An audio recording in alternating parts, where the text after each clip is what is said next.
I learned so much about you during this speech.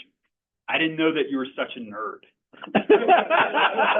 I never imagined he was usually like squared away, hair looks tight, like always set up for success, like confident. I imagine this guy now leaning back in his full reclining chair with his full headset on, Cheetos all over him, Mountain Dew, yelling for meatloaf. I love that. I love that image. The goal that you had for this speech was taking us through different leadership styles and talking to us about how they've impacted your life. And we went on that journey. This was also an open, free-flowing speech where his goal was to really do anything that he wanted. And you accomplished the goals of your speech. You took us through themes of being an empathetic leader, being supportive and collaborative, and being assertive and directive when the time calls for it. So I loved all that. You mixed these leadership styles together, and you didn't pick a single mode of them. Many times what I hear when people come up here and they talk about their leadership style is they fixate on a singular leadership style.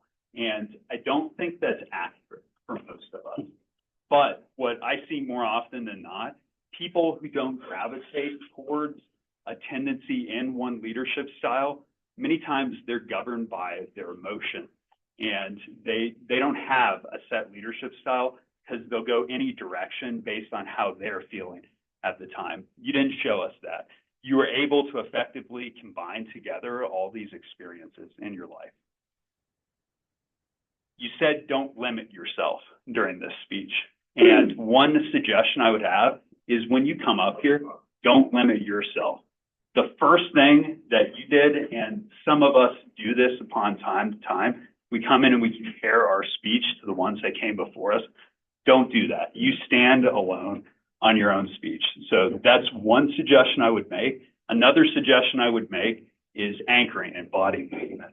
So I could tell that your speech, you probably didn't have like a lot of time to rehearse it, and you were anchored here towards your notes.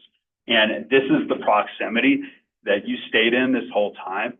And as you were speaking, your arms kind of stay down here.